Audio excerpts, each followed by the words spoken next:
O Brasil vive um momento de profunda ebulição política.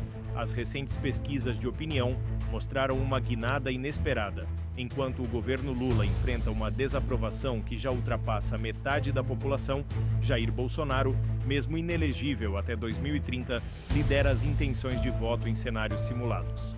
Esse dado chocante gerou uma série de perguntas. Como a oposição, liderada por Bolsonaro, conseguiu manter tamanha força mesmo após sua saída do cargo? E mais importante, o que o governo Lula pode fazer para reverter esse quadro preocupante? Hoje vamos explorar em detalhes o que está acontecendo nos bastidores da política brasileira. As mudanças no comando do PT, as investigações que ainda perseguem Bolsonaro, os impactos das medidas econômicas do governo e até mesmo decisões controversas de política externa que podem moldar o futuro do país. Fique até o final, porque não só vou explicar cada um desses pontos, como também discutir as possíveis implicações para 2026.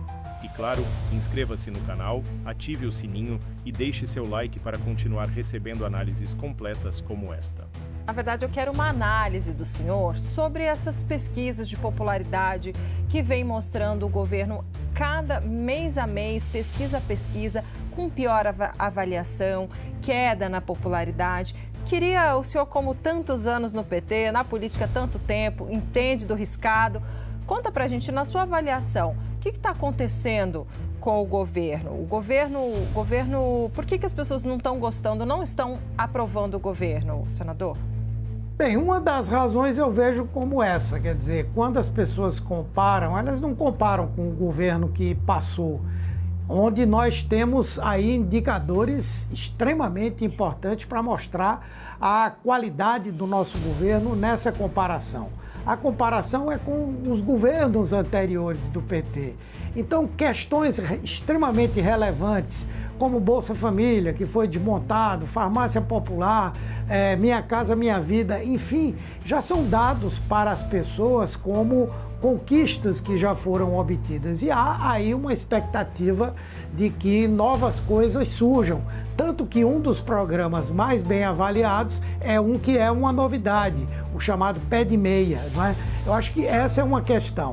A outra questão é que eu acredito que nós vivemos um processo agora, recentemente, para compreender a nova composição da sociedade, o que ela deseja, o que ela almeja, e o governo agora despertou para isso, inclusive para o direcionamento de políticas que vão atingir esse segmento. Por exemplo, uma grande bandeira que nós vamos puxar esse ano, tanto no Congresso como na rua, é a questão da isenção do imposto de renda para as pessoas que ganham até R$5.000, que é um segmento da sociedade hoje onde nós temos muitas dificuldades. Não houve políticas exatamente dirigidas para esse segmento, mas elas estão existindo. Os empréstimos para os empreendedores, micro e médio empreendedores, a proposta dessa isenção do imposto de renda, e eu acredito que coisas assim vão fazer com que o governo consiga recuperar a sua popularidade. E eu não tenho nenhuma dúvida de que nós vamos chegar no ano que vem com índices de popularidade, de apoio popular que garantirão a reeleição do presidente Lula. Nós conversamos aqui com o senador Humberto Costa, do PT de Pernambuco, escolhido hoje para ser presidente do PT durante presidente nacional do PT durante este mandato tampão, com a ida da presidente do partido, Gleisi Hoffmann, para a Secretaria de Relações Institucionais. E fazer justiça, né, senador? Nós tínhamos conversado no início do mês de fevereiro, na eleição do Congresso, tentando viabilizar essa entrevista. Que bom que o senhor conseguiu cumprir com a palavra e está com a gente hoje aqui ao vivo no 360. Muito obrigado, senador. Um bom fim de semana para o senhor. Obrigado. Está com a gente nesse dia tão especial, né? No dia em que ele é escolhido o novo presidente do PT. Parabéns pela escolha e bom trabalho para o senhor. Boa tarde. Muito obrigado. Obrigado também a Luísa Martins. No fronte econômico, o governo buscou dar uma resposta rápida à crescente insatisfação popular. A inflação dos alimentos continua sendo um dos principais pontos de pressão sobre as famílias brasileiras. E para tentar conter o aumento de preços, o governo zerou os impostos de importação sobre produtos que não são produzidos no Brasil. Essa medida, no entanto, atinge apenas uma parte do problema.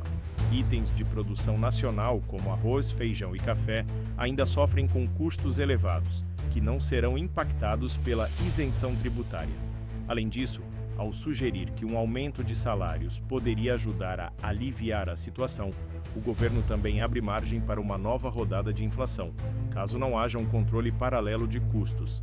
As críticas do mercado financeiro que veem essas medidas como insuficientes e possivelmente danosas no médio prazo complicam ainda mais a narrativa do governo. A direita, por sua vez, argumenta que essas medidas são populistas e que a verdadeira solução seria uma política econômica mais liberal e pró-mercado.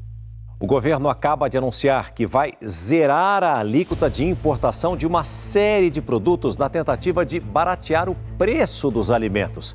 Será que isso realmente vai acontecer? Nós vamos conversar com Murilo Fagundes, que acompanhou a coletiva do vice-presidente Geraldo Alckmin e detalha as medidas para a gente. Será que isso realmente vai funcionar, Murilo? Boa noite para você.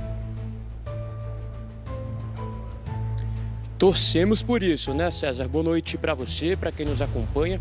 Olha, os anúncios foram feitos agora há pouco mesmo aqui no Palácio do Planalto. Foi um encontro com empresários a pedido do presidente Lula, que apesar de se dizer preocupado, não participou da reunião.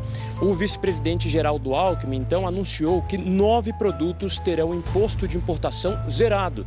São eles: carne, café, açúcar, milho, óleo de girassol, azeite de oliva, sardinha, biscoitos e massas alimentícias.